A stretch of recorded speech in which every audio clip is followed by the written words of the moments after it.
Hey guys, welcome back. So far in module number 2, we have looked at hijack and low jack strategies as well as cutoff and button strategies. And today for module 3, naturally, we are going to look at small blind strategies. All right, so some important first principles for playing the small blind early.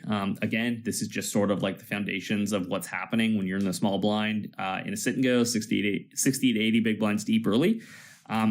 First thing, most important point is the threshold for making a plus EV play is relatively low. It's the second lowest it's going to be at the table after the big blind.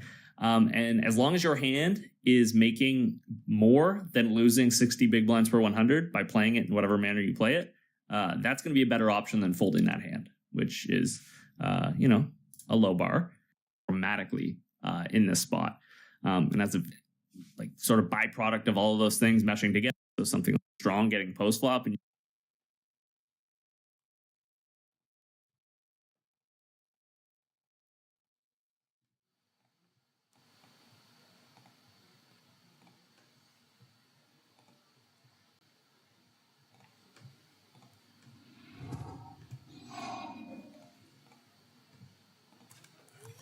Hey everyone, welcome back. So today is going to be the conclusion of our theoretical position by position breakdown of early game and sit and goes. And today we're going to talk about big blind strategies. So as we always do in these videos, we're going to talk about the first principles first. And when I say first principles, what I'm talking about is the sort of foundational elements that are happening in this case when we're the big blind early in a sit and go. So very first inherent factor is that we have a very low threshold when we're the big blind for making a plus EV play. If our play with our hand is making greater than losing 110 big blinds per 100, that play is better than folding. And needless to say that playing in the big blind is the least profitable position at a poker table. If you just folded every hand, you'd be losing at a rate of negative 110 big blinds per 100, and you probably wouldn't stick around playing poker very long. Another thing to note about the big blind is that you get a sizable discount on any single raise pot you'd like to enter. And then finally, the third point here, electing to call pre almost always closes the action. So the only time that would not be the case is if someone opens, someone 3-bet, and you cold called. Then obviously the opener would be allowed to do something. But yeah, like 99% of the time, if you're calling pre in the big blind, you're closing the action. So play the big blind via calling. You're often getting between 3.3 to 1 facing a 2.5x open and 4.5 to 1 to close the action, which is obviously really attractive as it only requires between 18 to 25% equity to profitably defend. And sort of like for reference sake, 7-2 offsuit actually has 29.6% equity versus a 37% opening range, which is about what the cutoff should be opening. So that 29% pretty significantly clears this 25% threshold that would occur if we were facing a 2.5x open, let alone smaller. But of course, we can't profitably defend 7-2 offsuit. And the reason for that is that the big blind has a lot of inherent factors working against it that results in the range as a whole poorly realizing its equity. Needless to say, when you take a hand like 7-2 offsuit, which is going to be even worse than all those other hands at realizing their equity. And factors that play into this, when you're the big blind, you're likely at a position. You're likely to arrive post-flop with a very weak, very wide range due to that discount you got to call pre. And you're likely against a considerably narrow, stronger, uncapped range. So basically, we have all these things working against us, and we're often going to find ourselves at a pretty big disadvantage on the flop, post-flop. And I say here, but that's okay. And you're probably like, wait, what do you mean that's okay? Because recall that as long as each hand we defended had an expectation greater than negative 110 big blinds per 100, we chose the most plus EV option. So the bar for making a plus EV play is not that high. It's not so low that you can defend 7-2 offsuit, but it's low enough that you can defend some pretty weak holdings. And so one of the ways that we try to help offset or negate this massive disadvantage that we have just inherently in the big blind after we defend is that we tend to overfold the flop pretty dramatically versus continuation bets across most textures, at least relative to what an MDF would suggest that we should defend. And the reason for this is that it's a function of, or at least a function of this, is to bring the ranges closer to parity as the hand progresses to future streets and pot size grows. So basically, we're kind of giving imposition a bit of like extra EV on the flop, just being like, okay, you know what, like it's cool. You got here with a big range advantage. There's a bunch of things working against me. I'm fine with you having a bit extra of the pot now. For the sake of bringing our ranges closer to 50-50 as the pot grows and we get to future streets, which helps to like offset bigger losses, which would happen if you tried to, you know, defend more hands on the flop and you got to the turn in a spot where maybe instead of defending appropriately and averaging 50-50 equity on future streets, you defended more hands on the flop, and now you get to the turn in a bigger pot at 55-45 disadvantage on average.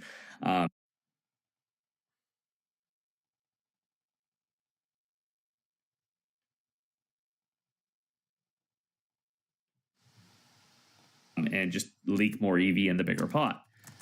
So that's why we do that. We have a heavy bias pre-flop towards defending suited holdings. Again, being at a position, having all these things working against us. We don't realize our equity that effectively, and suited hands realize their equity a lot more effectively than offsuit hands do. And we see defending basically every suited hand right down to 7-2 suited versus every position that we've looked at so far if the opens for 2.3x or less. So i.e. what I'm saying there, if the low jack opens its 20% range for 2.3x and it's folded to us in the big blind, we're going to defend every single suited hand there. We're not folding any of them. And then final point I have here about calling in the big blind versus an open, don't be lazy. It's really tempting because it's so easy. The threshold to make a profitable play is so low. It's really easy to just be like, okay, I don't have a value hand that wants to 3-bet. My hand is good enough here that I know it's a profitable defend, so I'm going to defend.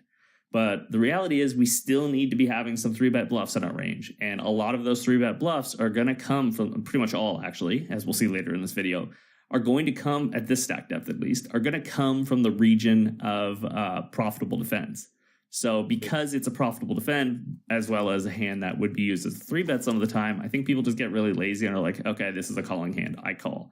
And then they end up having this super value heavy 3-bet range that obviously if we know you are 3-betting way too value heavy, we can exploit you.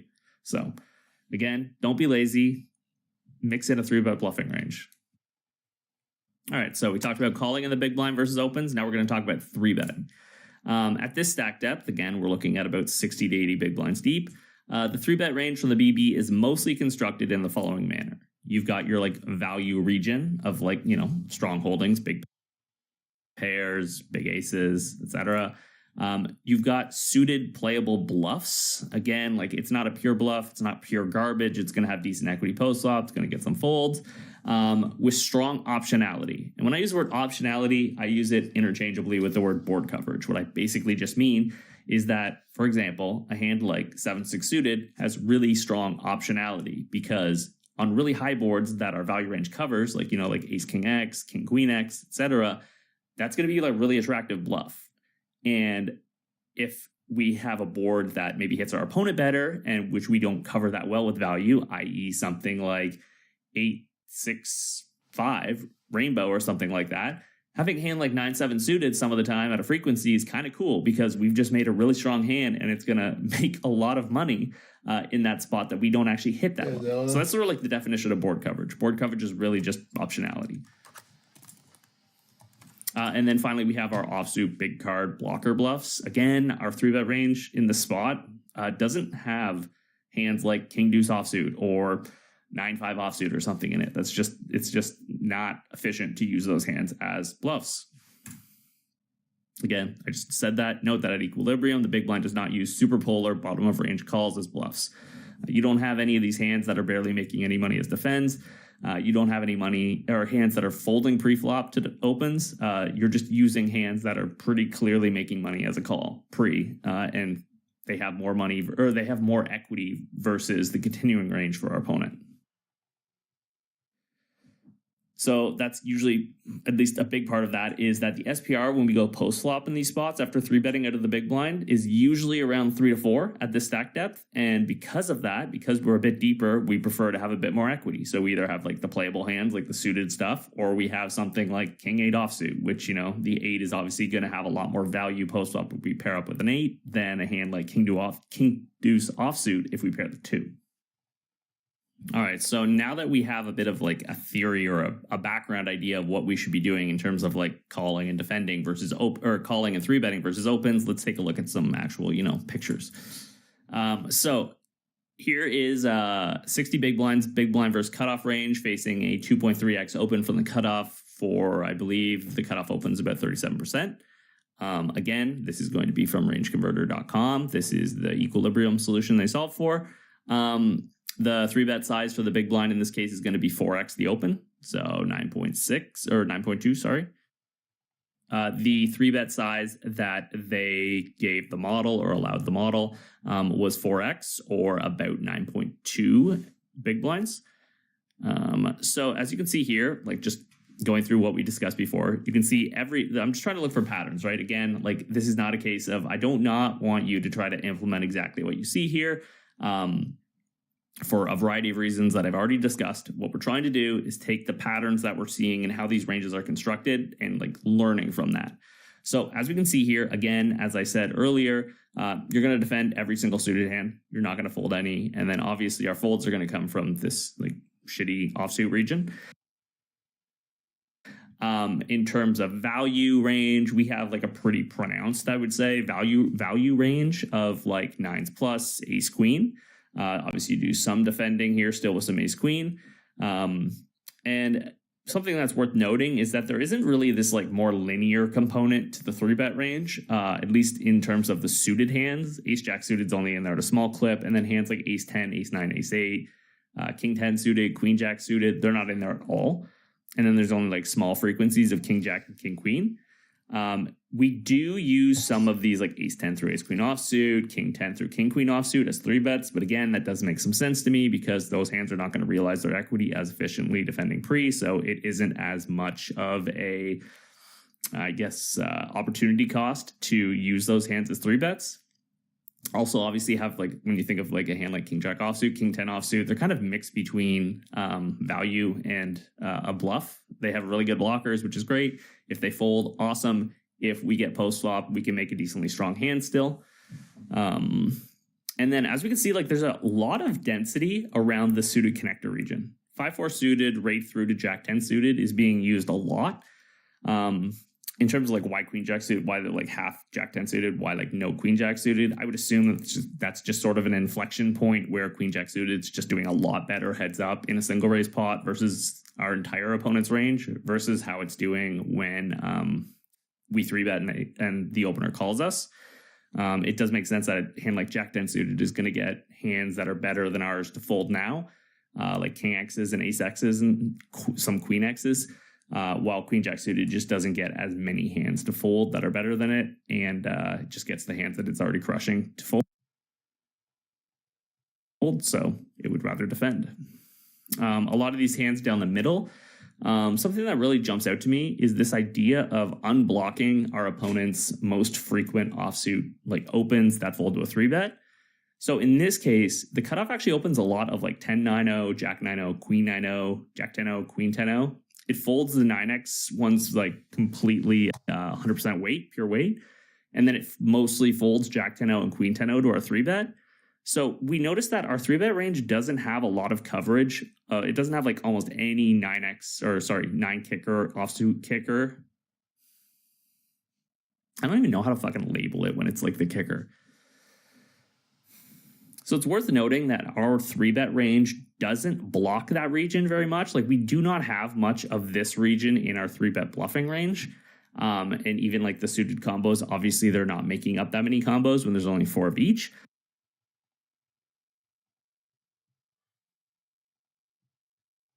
And so it does maximize our fold equity, this sort of composition that we have here. And then obviously these suited connectors down the middle here give us a bit of optionality, some board coverage. They get a lot of better hands to fold pre-flop. That's obviously great. And being at this stack depth, like 60 to 80 big blinds deep, having an SPR of like 3 to 4, having that sort of playability that comes with these sort of hands is just really a nice asset. And then obviously you still have some of these bluffs like, ace 5 offsuit, ace 8 offsuit, ace 10 offsuit that have decent kickers and, can flop an okay pair. And one last thing I would note about this. So some of these hands at the bottom here, like 6-4-0, it's mixing in folds, which means its defend is basically 0 EV when it does call. You can definitely, I think, strip some of these out pre-flop for a variety of reasons in game. One, ICM, taking a 0 chip EV play is you're definitely losing money with it, ICM wise. There's obviously some cost there. Another thing is that it frees up a bit of like mental attention or I'd say just attention. You can spend that attention dealing with a hand that is worth a lot more money than focusing on defending your 6-4 offsuit and then having to find yourself in a lot of like thin, gross spots post flop just to get that hand to break even ultimately. And then another thing I would say is that just people open too tight on average. And because they open too tight on average, that's going to drive these hands to like negative in chip EV, which is like definitely negative in ICM. So yeah, I think that defending a bit less with these shitty offsuit hands is absolutely a fine strategy or a fine adjustment. All right, so blind versus blind play, recall. Blind versus blind study is arguably the most efficient study spot in No Limit Hold'em today in terms of time spent studying, offering the biggest impact on win rate. We discussed this in the previous lesson when we were talking about small blind play. Something I didn't mention then was that the thing about small blind play is that it's so complex. There's so many different tendencies and strategies that people are implementing. You probably don't have a good feel of your own range in these spots just because, you're constantly, your ranges are extremely fluid in these spots and they're quite wide. So it's really hard to keep track, especially across like all these different flops and turns, etc. That's why I think that the stronger your knowledge foundation, the more ingrained you've learned, or at least you've studied or considered poker in the way that I'm hopefully trying to facilitate or encourage in this course. It's going to lead you to more effectively improvising in the moment and making better, more accurate decisions, or at least minimizing maybe your leaks in terms of the magnitude of them. You're just going to, I think, win more and lose less. So I think those two things combine to increase your win rate. And that's why I am sort of encouraging you to think about poker in the way I am hopefully, guiding you along here. So also recall this. This is from the previous lesson as well. And it is the small blind opening range for 60 big blinds deep, blind versus blind, when it's folded to the small blind.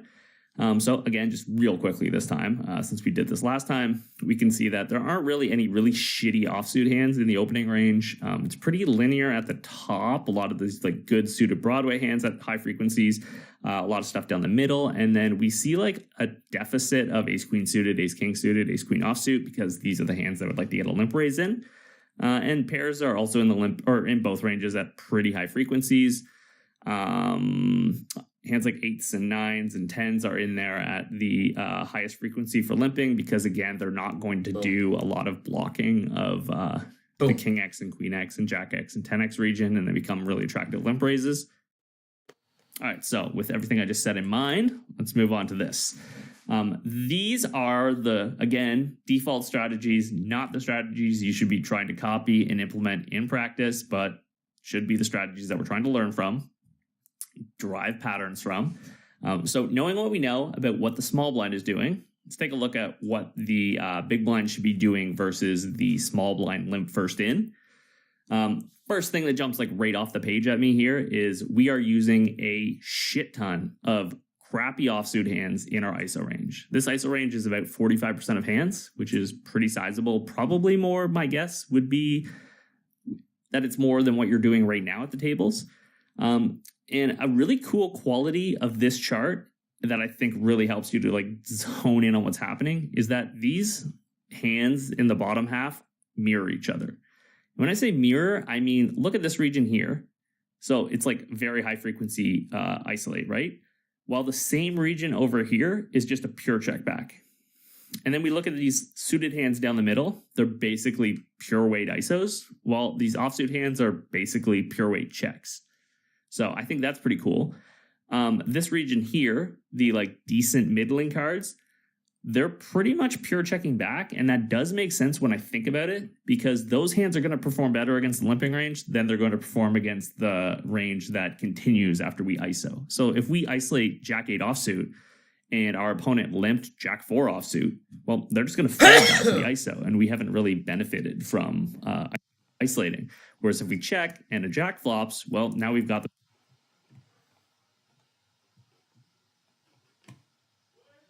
at a pretty good spot. At the top of the range here, makes perfect sense to me. All of these hands want to get more money into the pot at the top. And also when our opponent limps, they limp a bit more capped. Like, obviously by capped, I mean, they're not super capped, but they would have opened a lot of the stronger hands. Obviously they still have ace queens and ace king, and they're at decent frequencies. And they also have the pairs at decent frequencies. But by electing to limp, they've bypassed the option to open. And therefore, they do not have full weights of these strong holdings like we do. And one other thing I'd like to note about this small blind limp first in range is that there's no sneaky checkbacks. There's no like ace king checks back or pocket aces checks back or anything like that. These hands want to get money into the pot now. And again, when our opponent bypassed the option to open themselves, they signaled that they have a bit weaker of a range than they would if they opened. And therefore, again, we want to sort of start to tee off on that range and get some money in with our stronger hands. Now, if we move on to what the small blind is doing versus the raise first in, again, if we just take a look at this, we can see that the raise first in range, pretty strong, pretty condensed around these suited hands here, some stuff down the middle, some of the stronger offsuit, garbagey sort of holdings or like meh holdings. It's got like some of these bigger offsuit holdings, which, if they flop their kicker they're going to fare better than if they had opened something like Queen 3 offsuit. They're going to be missing a lot of ace queen and a lot of ace king. They're going to have some decent pairs in their range. But yeah, overall, they're just missing a lot of like the absolute garbage. So what we're doing versus their raise first in, first thing I note is, again, we have position, right? So when we think about how the position works or how the hand works out, it's worth noting that the small blind is opening to 3.2x, which isn't that large of a size. We still have this fold component down at the bottom, which is about 25% of our worst hands. But again, obviously never folding a suited hand in position here. We're also doing a lot of calling, which makes sense with all these suited aces. We're not 3-betting ace-10 suited at any frequency here. We're not 3-betting king-queen, king-jack. There's none of this like suit. We're not going down more linear with our suited hands, I guess is how I'd explain it. And our bluffs, if we look at a lot of these, again, we're not using these like fringe bluffs. I guess like 10-6 gets in there, but it's not folding. But for the most part, we're using hands that are definitely super profitable calls. We're still 60 big blinds deep, so we end up having a little bit of stack back post flop. Therefore, we'd like a little bit of playability with hands like these suited hands here. We're not just strictly 3-betting blockers is what I'm saying. And another thing of note is something I've brought up a couple of times now, in that a lot of our suited hands don't block this like 7, the 7 kicker, or the 8 kicker, or the 9 kicker. And we don't have like an abundance of it here either in the offsuit region. And those hands are going to make up a lot. Again, if you look at all these right here, those are going to be a lot of combos of raise folds for the small blind. By electing to have a lot of these suited, like crappy suited combos in our 3-betting range, we don't block that raise folding range. So we sort of maximize the raise folds that we're going to get from the small blind, which is obviously good when you're 3-bet bluffing. And another quality of the suited hands that I haven't mentioned yet would be that a lot of these like 3s, 4s, 5s, we folded out a lot of them pre. Either our opponent didn't raise them to begin with, or they are going to fold to the 3-bet. And that makes the kickers a bit more clean when we flop them, which is obviously going to, drive more. We're going to drive more value for that. They're going to become kind of cool bluff catchers, et cetera, et cetera. I would also note that when we talk about these low suited bluffs that we have in our range, a lot of them are these small kickers like 3s, 4s, 5s. Between the small blind not opening a lot of those hands and most likely folding them to the 3-bet, what's going to happen is these pairs, if we do pair our kicker with these hands, they're going to be more clean. And another thing we see is, again, even though we have position this time, we're still using a lot of these like quite gap Jack X and Queen X, and we're using some of these bigger like Ace 10, Ace 9, King 10, King Queen that are sort of like between like 3-betting a bit more linear and 3-betting for 3-betting more linear for value and 3-bet bluffing. Obviously, again, it's a suited hand. It does, or offsuit hand. It doesn't realize its equity efficiently post flop or as efficiently as its suited counterpart, and that's sort of why it's finding itself in the 3-bet range a lot more than its suited counterparts. So hopefully that was illuminating. And then final slide we have here for this lesson today is on relevant adjustments when we're the big blind. So first off, I feel that people tend to give the big blind extra credit when the big blind 3-bets. And I think there's a bit of projection there. I think that it goes something like, oh, well, I don't 3-bet enough in the big blind, which most people don't.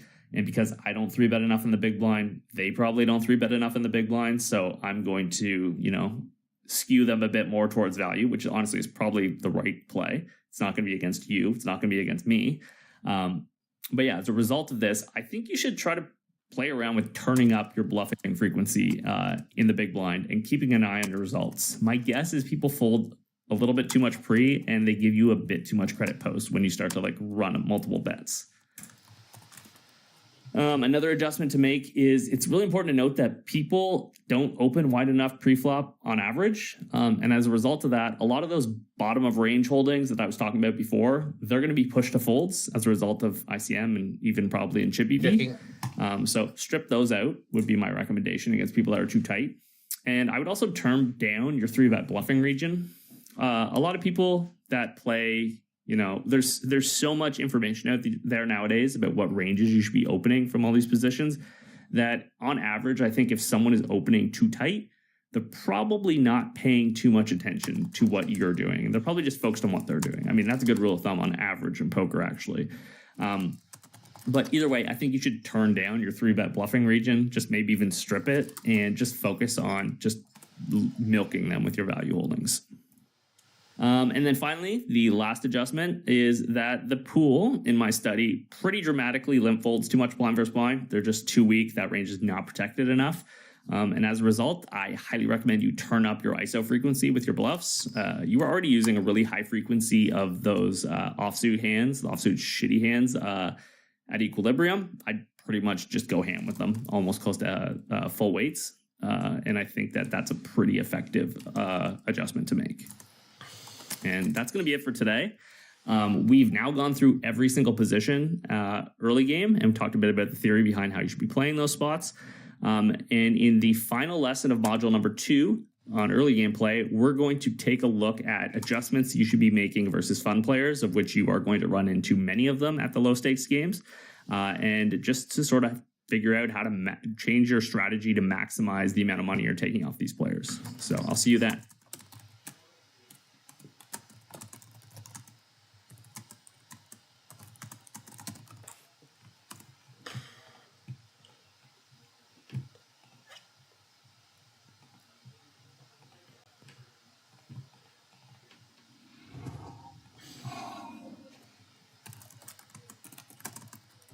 Hey everyone, welcome back to module number 2. Today is going to be the final lesson of module number 2. It is going to be on adjusting to weaker opponents, deep stacked early and sit and goes. I think that this is a really important topic that has the potential to add a lot to your win rate. And obviously, if we are maximally exploiting weaker players at the table, early and sit and goes, what's going to happen is our early game win rate is going to go way up. We're going to experience less variance at that stage.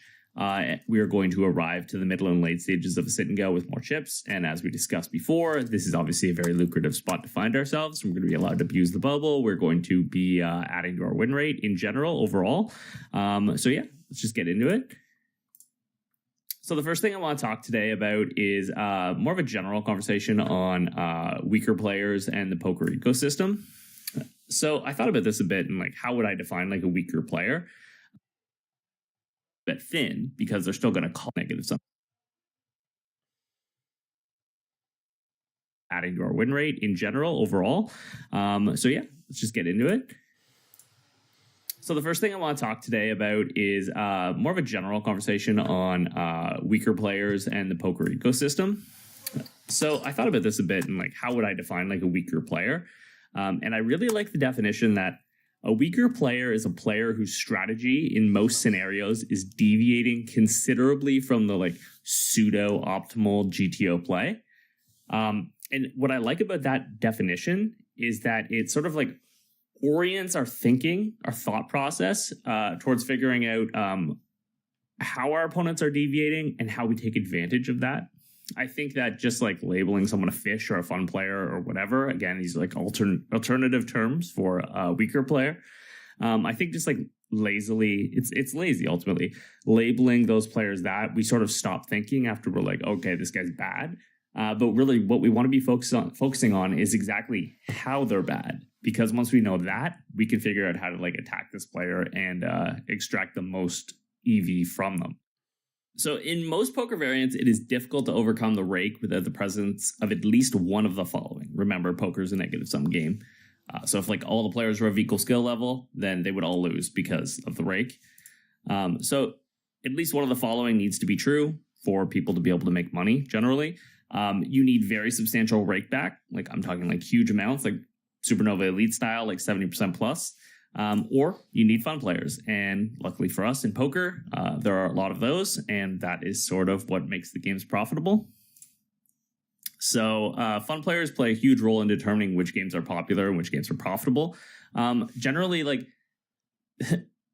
whatever format fun players gravitate towards, that's going to naturally be the format that good regulars also gravitate towards. So if fun players really just like aren't having fun, I didn't really mean to say it like that, but if fun players aren't enjoying themselves in a particular format and they're not playing that format, then that game's not going to run. And that's another reason why we've seen Hyper Sit and Goes be such a popular format for so long, because people, you know, they like to gamble. The games are really quick. They're done in a few minutes. Lots of action, lots of going all in, lots of seeing a bunch of runouts. So yeah, it does make sense why they're popular, and it does make sense why that was sort of like the sit and go people played and made a lot of money at for a very long time. And like, not only did that have one of those two criteria above, it actually had both. You had amazing rakeback and you had lots of fun players. It's gob. And then finally, with regard to the current state of the sit and go ecosystem, I still think especially at the low stakes and also the mid stakes, really, the games are still really healthy. There's still a lot of fun players out there.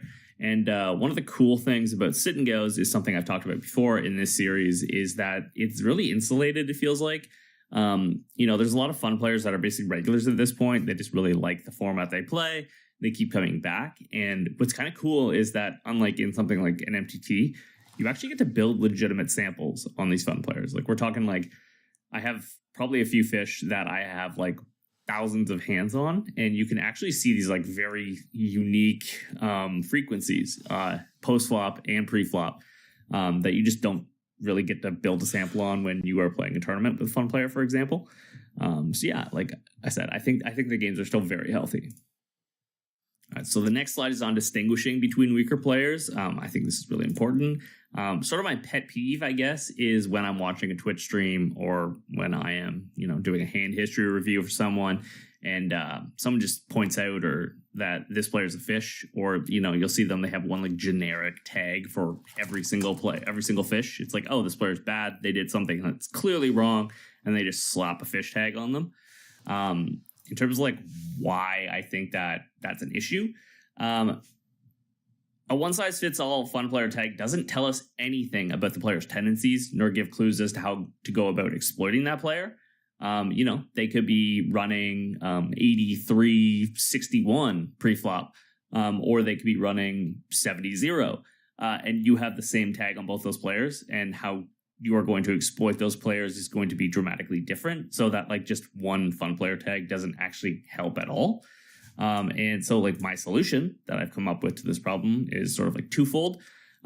First, in general, when you don't have a lot of hands on someone, I have one color tag for a weak fun player, someone I suspect to be weaker, playing a lot of hands, doing a lot of limping, very passive, etc.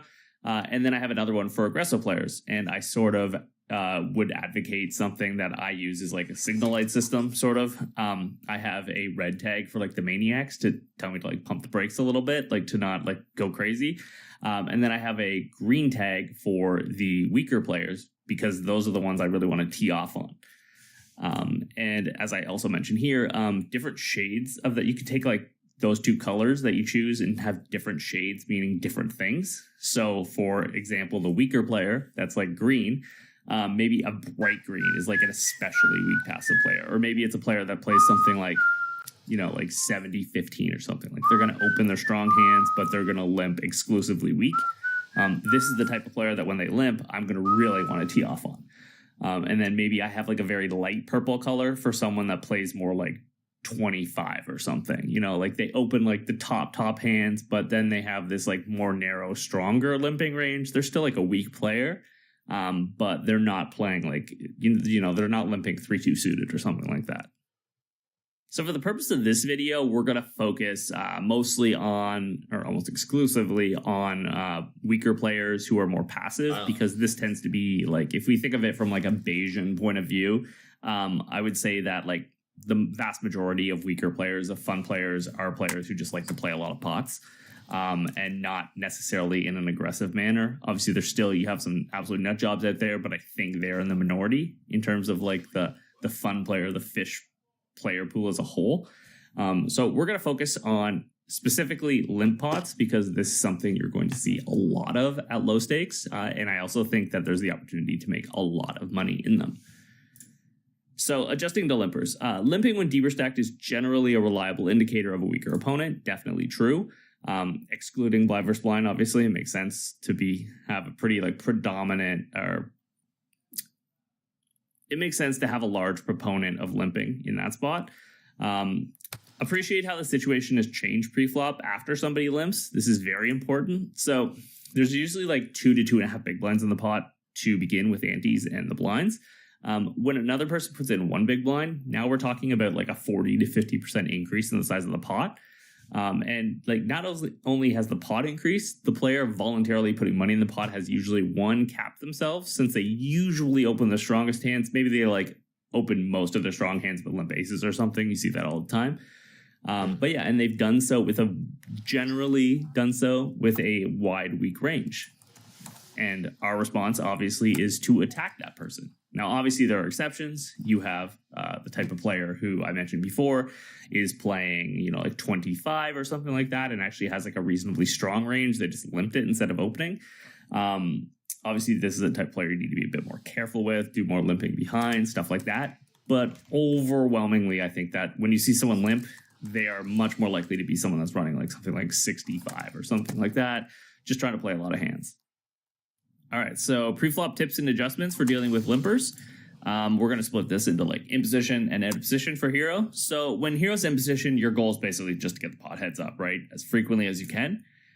So take your normal pre-flop RFI range from whatever position you're in and expand upon it. So for example, middle position limps, you're the cutoff. You normally open 37%. Now expand that to 45. I think you generally want to avoid limping behind without really good reasons. Because as I mentioned before, your goal is to isolate the player. In terms of like exceptions to this, I guess if you have a couple like absolute maniacs behind you or something, then you know, you're going to get 3-bet a lot. They're going to put money in a lot. I guess like you could just aim to open about the frequency you'd normally open, maybe a tiny bit less. Another example would be if you specifically have a hand like a baby pair. These hands are hands that sort of benefit from more players seeing a flop, especially in games where there's a lot of weaker players behind you. So you have the weak opener, or the weak limper, sorry, and then you have a couple weaker players behind that are going to come along if you limp behind. I think that's a pretty good spot to just limp behind your baby pair. They're not going to be able to know, but they're not going to notice that you're only doing this with small pairs. And if you do hit your set, probably going to win a lot of money. In terms of open size, I think you generally want to size your open to achieve 2 different things. First, you want to make sure you size up enough that you secure folds from players behind. If you, let's say, make it 2.5x versus a limp, chances are you're going to get another player or 2 coming along behind you. as well as the limper, which obviously you don't really want it to go multi-way and have to like share that equity between multiple people in the pot. You just want to get this heads up.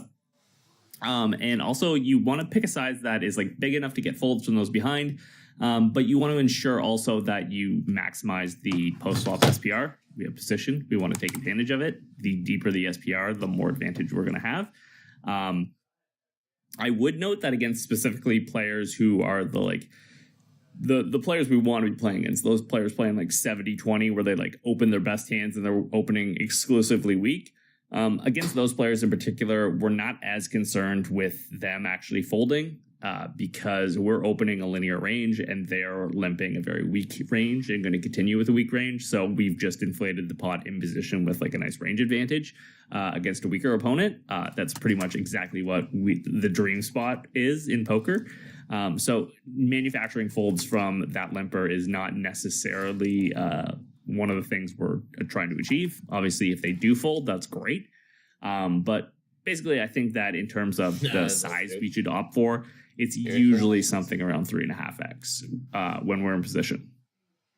All right, so now we're going to talk a bit about out of position. Obviously, I think that the scenario changes a lot when we're out of position versus when we're in position in these spots.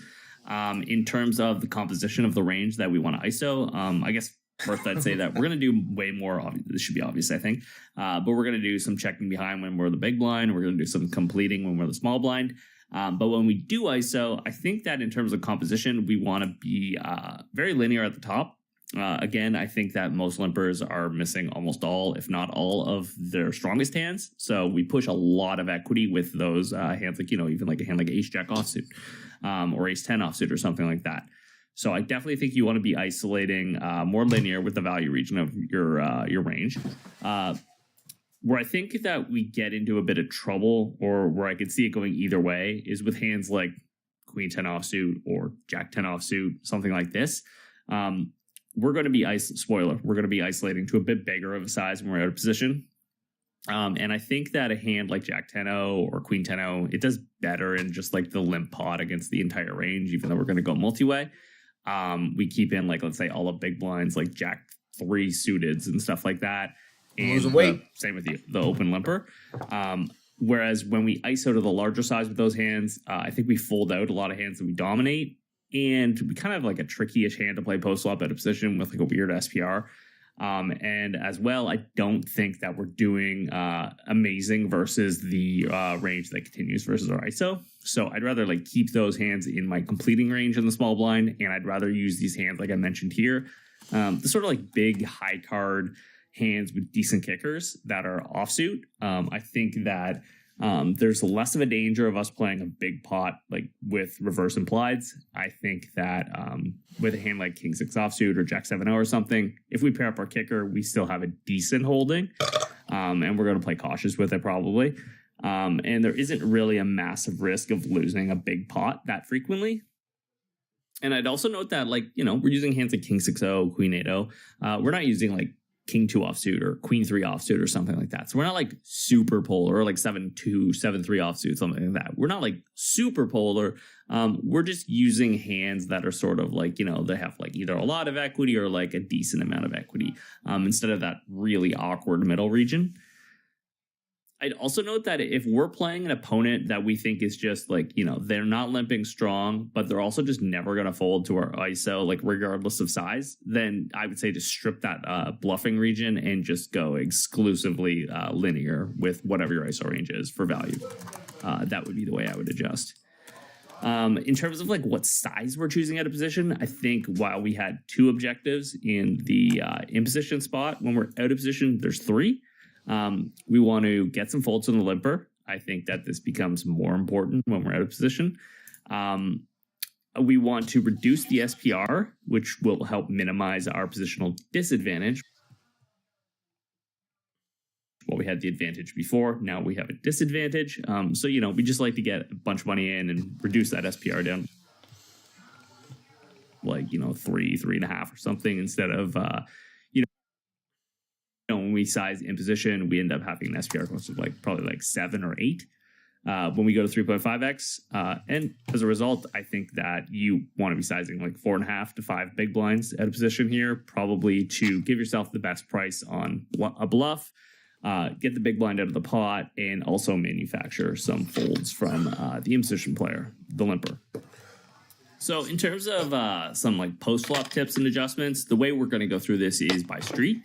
And we're going to talk about continuation betting on the flop specifically for the flop.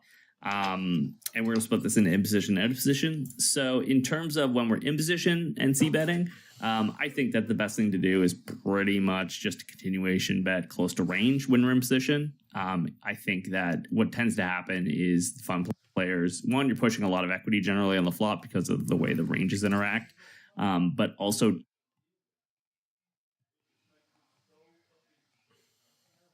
two, I think that people tend to be really passive. These limpers, fun players tend to be really passive post-flop. They're not using much two-betting, much check raising. They are not going to play back at you enough, I guess, and deny you equity. And as a result of that, I think a small bet is just really effective for being able to see, basically get to see a turn and a river for free or for like a really cheap price, and just maximize the amount of equity you're going to realize with your range. When we're out of position, I think things are a bit different. I think that you should separate what you're doing based on the texture. So on dry textures, I think a small frequency bet makes a lot of sense. I would say a word of caution about ace high boards. I think limpers tend to have a lot of ace X in their range. So if you have an ace high board and you bet and your opponent calls, I'm going to be really hesitant to like run bluffs on those ace high textures. As a result of that, because I think they actually cover it pretty well, and trying to get a fun player to fold ace high is not the most lucrative endeavor you can partake in poker. And then on more dynamic textures, so like low boards included in that, so 3 cards less than like a 9 or something, I would opt for betting or C betting less often, but for a larger sizing. So probably something like betting 30 to 40% of the time. For between 2/3 pot and pot would be my sort of recommendation. And something else I noted here, versus donk leads and raises. Against limpers, you're going to see a lot of donking, I think. A lot of times people just seem to, they limp, you ISO, they call, and then they'll like throw out a min bet or some real small bet. I basically just treat this as a check. So if they throw out like a min bet, I'll just C bet. I'll hit my like 30% pot button or whatever. And it's incredible how often it works and they fold. It doesn't really change my strategy at all. I don't really expect a lot of like donk. You raise, you make your like 30% pot bet, and then they come over the top of that. I don't think that happens very often at all. And yeah, you just get an absurd price on a bluff, and they basically put a lot of the time they've put an extra big blind in the pot for no reason at all, and they just fold. Versus raises, I'm extremely skeptical. I think when fun players, especially the more weak passive types that we're focusing on today, when they take aggressive actions post-flop, I'm super sketched out, and I think you should have a lot of caution versus aggression. So moving on to the turn, just like some general notes about the turn and the river. On the turn, I use caution when double barreling as a bluff versus fun players, especially fun players who will limp pre and continue it on the flop versus the bet. And the reason that I use caution when bluffing on the turn is that I think that after we've manufactured some folds on the flop, I think for whatever reason, fun players really like to see hands out through the river, whether that's because their hand can improve to a stronger hand or just because they I think psychologically don't like the idea of being bluffed. Because of this, I think what happens is that they end up dramatically underfolding the turn after they've called a bet on the flop. So I think it becomes a very bad spot to try to bluff without having like a really high equity semi bluff, for example. I still do think that fun players tend to not raise enough on the turn. So I don't usually care as much about, having to worry about bet folding a decent amount of equity when I do bet. But yeah, I just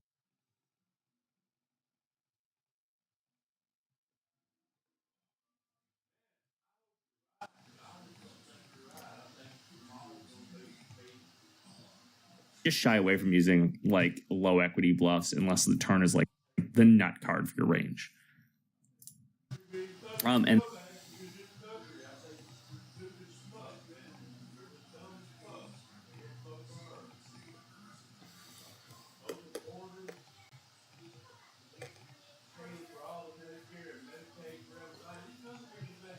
Never seen this. then as a result, obviously, if they're not folding as much, you should barrel thinner for value. You're getting called more often. And then on the river, I say in all caps here, value bet thin. You have to be sort of, I think it's really important to make notes, especially on fun players who are regs, of what kind of hands they're calling in different spots on the river. Again, some people, they get to the river, really wide, and then they just dramatically overfold, and this ends up being like a really good spot to bluff. I think against those players, you can still, because the range was so wide getting to the river, you can still value bet thin because they're still going to call a lot. But just they end up folding a lot too, just as a result of how wide their range is. So value bet thin and follow through with bluffs very frequently. I would caveat the second point here with, again, pay attention to the hands they're showing up with. If your bluff needed them to fold fourth pair and they snapped it off, maybe that's someone we should be more cautious about bluffing in the future. Maybe. And then finally, I think this last point is actually good for poker, in general, but especially against fun players. Don't try to make your opponent lay down a strong absolute strength hand. Especially against fun players, it's just not going to happen. They seem to, there's that connection between being able to appreciate an absolute strength hand and a relative strength hand. It's not there. It doesn't exist. Don't try to make a fun player fold a set or something in pretty much any spot, or a week straight when there's a flush on board. It's just not going to happen. You can take advantage of that when you do have the strong hand in that spot. But yeah, I think it's just a good rule of thumb in general for poker that if your bet needs to get your opponent to fold a really strong hand to be profitable, just don't make that bet. Just save yourself the money, because people are just not capable of making big delay downs, it seems. It's going to save yourself a lot of headaches and a lot of money. All right, and the final topic we're going to talk about today is sustainable versus unsustainable adjustments. So we talked a lot about making adjustments versus weaker players versus limpers specifically. We talked a bit about how we're adjusting post-flop versus these players. Now we should talk about the types of adjustments we're making, or the degree or magnitude to which we are making them. So sustainable and unsustainable adjustments are also known as hard and soft adjustments. And the hard and soft refers to the extent to which we elect to exploit our opponent relative to the maximally exploitative strategy. A hard adjustment would just be maximally exploiting, and a soft adjustment would be making an adjustment that makes us more money, but not going all the way. So for example, what I mean by that, in a spot that your opponent is just not going to pick up, let's say there's the river spot that never comes up. Your opponent is just maybe your opponent's going to see your hand, but they're not going to pick up any. It's not going to signal them that you're doing something that you shouldn't be allowed to do. In a case like that, an adjustment like that, a spot that doesn't come up that frequently, or a spot versus a fun player, I think you should just go for it every day of the week. Just go try to make the most money possible in that spot. Now, in a spot that comes up more frequently and against a more observant opponent, so let's say you are playing a regular in the big blind who is very tight, and who you can profitably open any two cards against, or very wide against. I think maybe in that spot, instead of opening any two cards, maybe you open 80% of hands or something like that, or 75 or something like that.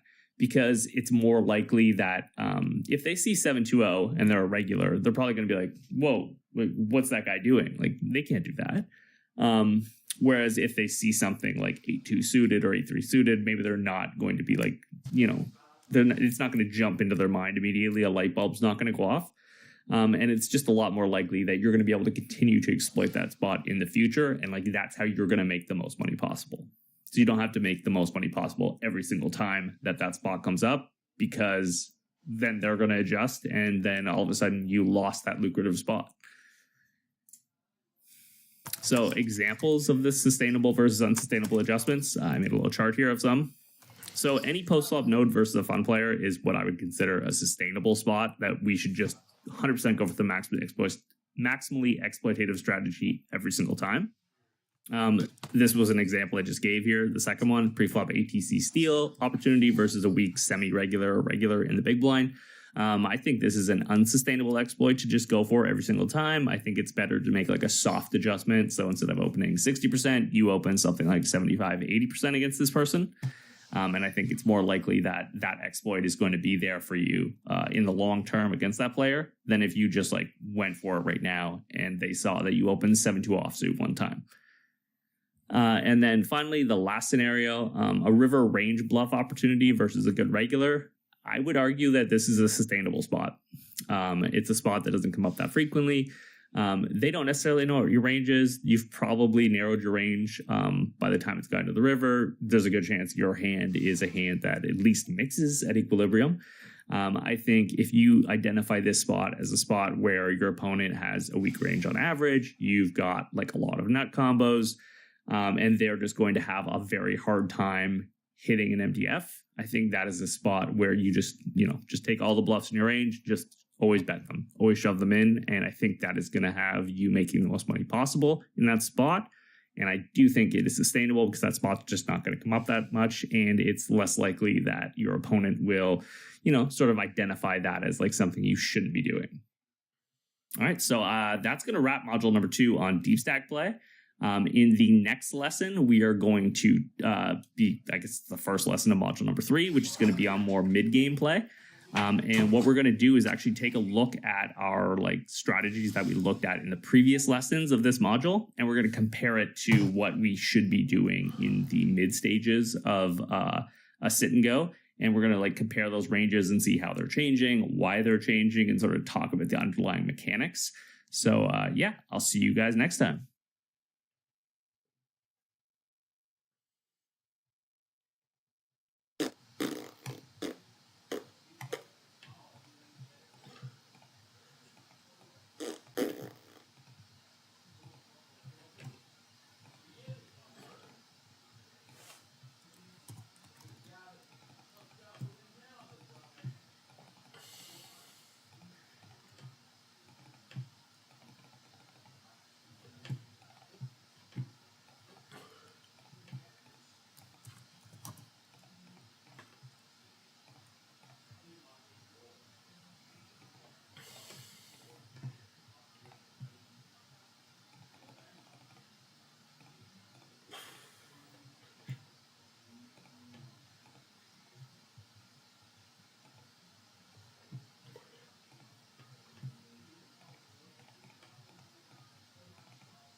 Hey everyone, welcome back to From the Ground Up Sit and Goes. So this is going to be the first lesson of module number 3, which is going to be on mid-game play. In the previous module, we did a lot of work on early game stuff at 60 big blind stacks. And in module number 3, we're going to do a lot of work on 30 big blind stacks and especially compare what we're doing now on 30 big blinds to what we were doing on 60 big blinds, why our ranges look different, what incentives are now in play that have resulted in our strategy looking the way it does, and why those ranges differ from what we were doing on 60 big blinds. I think that this module is going to be really important to the course as a whole because so much of sit and goes involves shallow stack play around this stack size. So really knowing why we're constructing our ranges the way we are is going to help you to make better decisions in the moment at the table and just, increase your win rate at these stacks, which come up the most frequently. So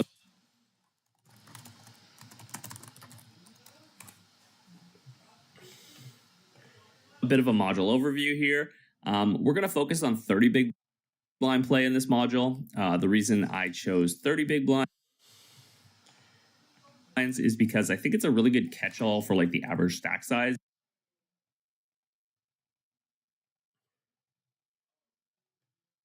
At the mid game of sit and goes, excluding hypers.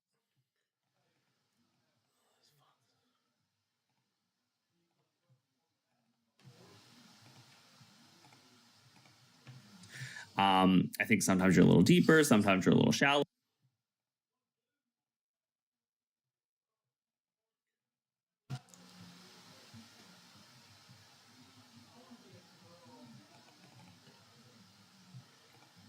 just 15 is heaps. These fucking turbos.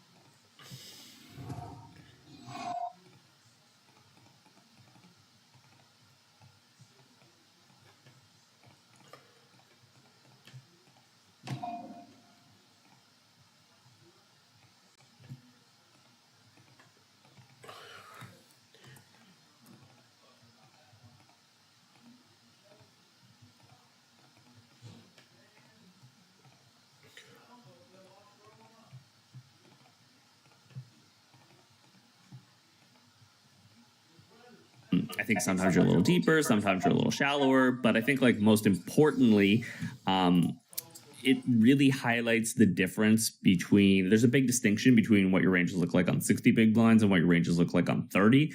And that's really what I want to hone in on and just talk about the different factors that are going into why our ranges look the way they do at 60 big blinds and 30 big blinds. And that's going to involve a breakdown of how we construct our RFI ranges, how we construct our cold calling ranges, our 3-betting ranges, etc., as our stacks get shallower. We have a lesson dedicated entirely to shallow stack play from the blind. Hello? Hello?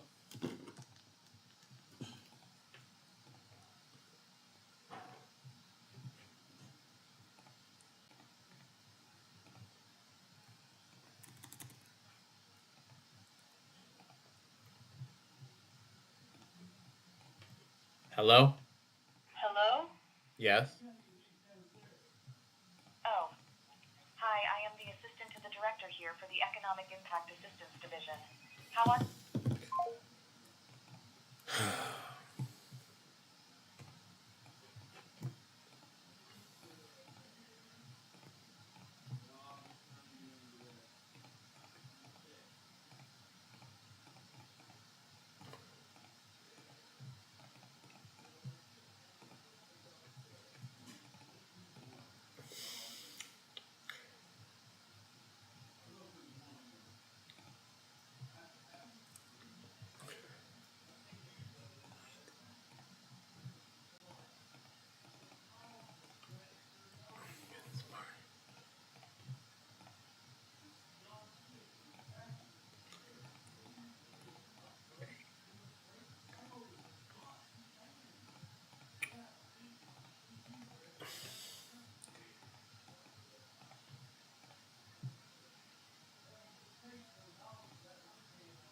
Fuck, man.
We have a lesson dedicated entirely to shallow stack play from the blinds, which is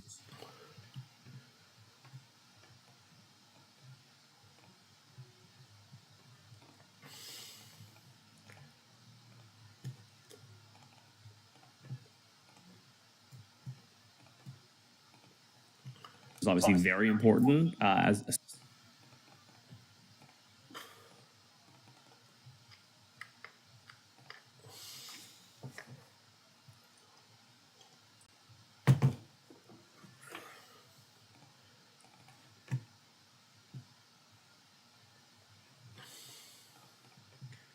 especially as we get deep.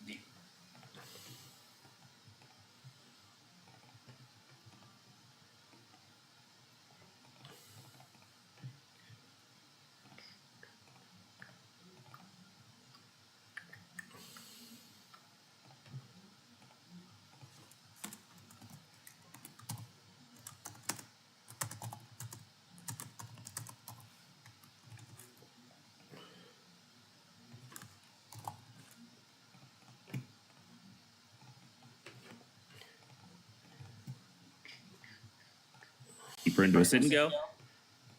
We've got a lesson on maximizing EV on shallow stacks and unopened pots. What I mean by that is basically like, say you have a situation where it's folded to you in the cutoff, you've got king nine suited,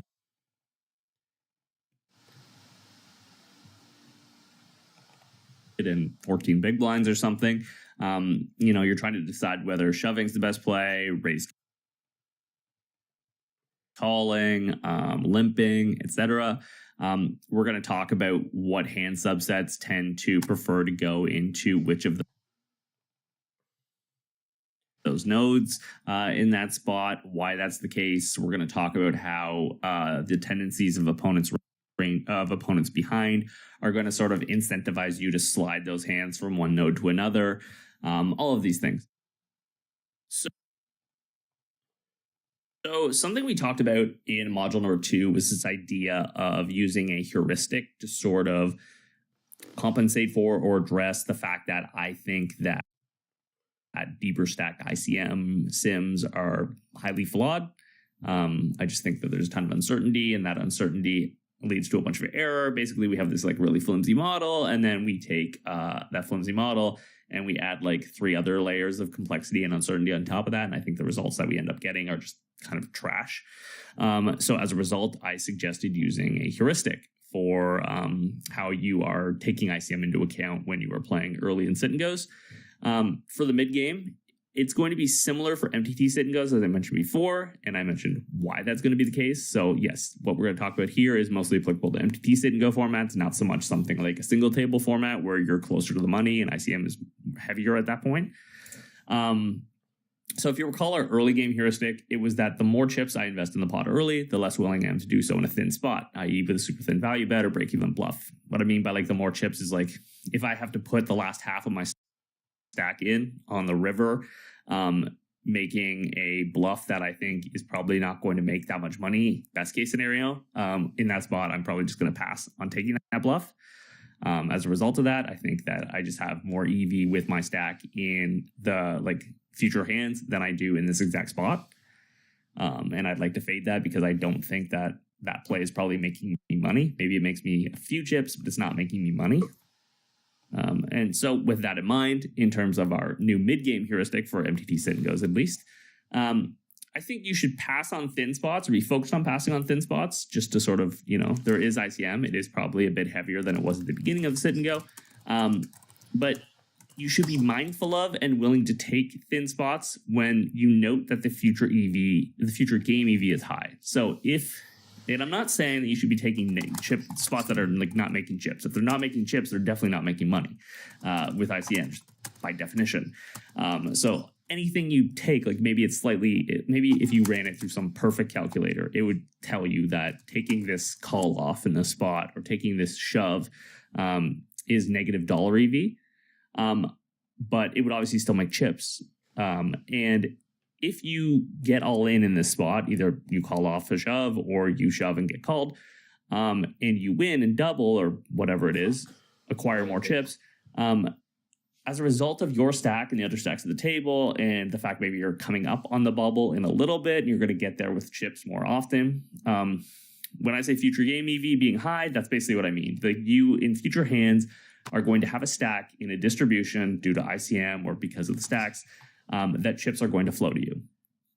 And this isn't super intuitive when you start playing sit and goes, but as you sort of run more ICM sims, as you sort of get a better feel for the underlying mechanics of sit and goes, your brain just naturally sort of becomes like an ICM calculator in this regard.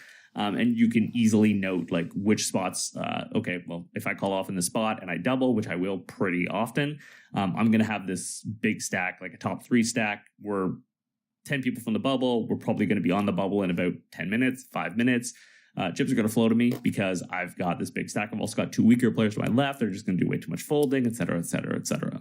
So that's what I mean. So pass on thin spots, but be mindful of these spots where if you do make a thin or like slightly losing negative dollar EV play, you're going to recoup that and then some in future hands because of the distribution that you're going to be in with your stack sizes.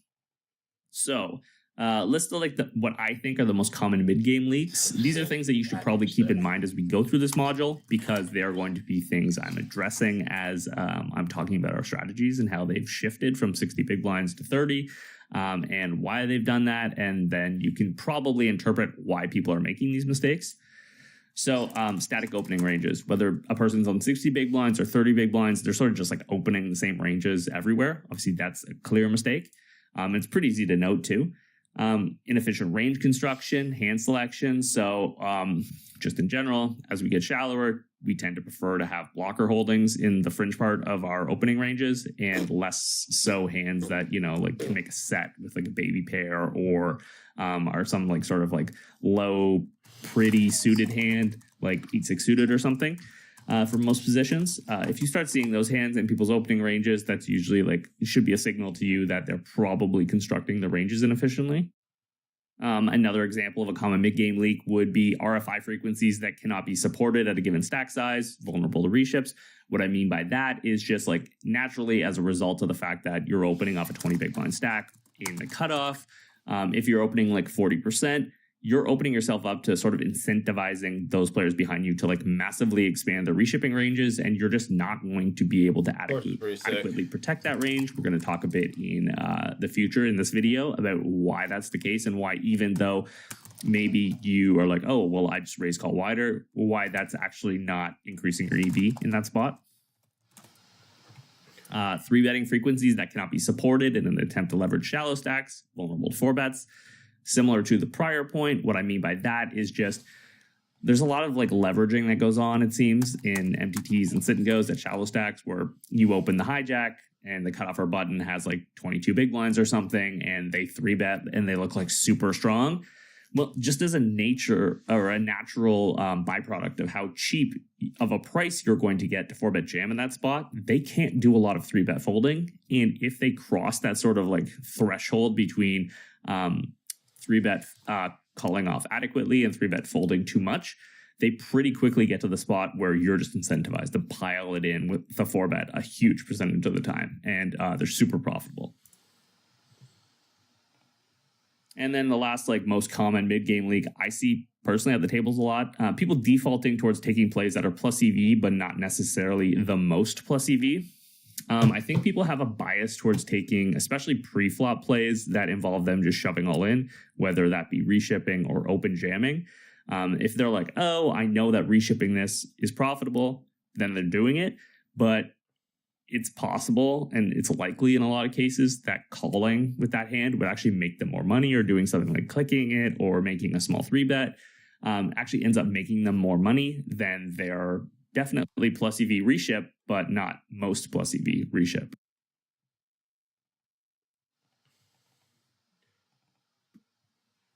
So with that sort of module introduction out of the way, let's get to today's lesson, which is going to be on mid-game RFI strategies. Basically, the way we're going to do this, as you can see on the screen, on the left side, we're going to have the range from the position in question that we opened at 60 big blinds. And then on the right side, we're going to have the range I recommend opening at 30 big blinds. And we're going to take a look at those two ranges, compare the frequencies, compare which hands are being added to the 30 big blind range, compare which hand, or note which hands are being taken out of the 60 big blind range at the 30 big blind stack depth. And we're going to talk about why that's the case. So, in this case, first thing I'd note immediately is that early we were opening about 21%. Mid-game we're open closer to 25% from.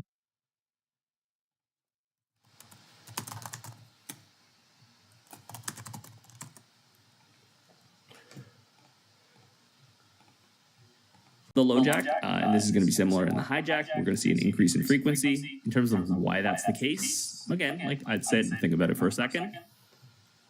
In terms of why that's the case, well, one, this early position opening range is slightly more constrained than what a solver would recommend you open.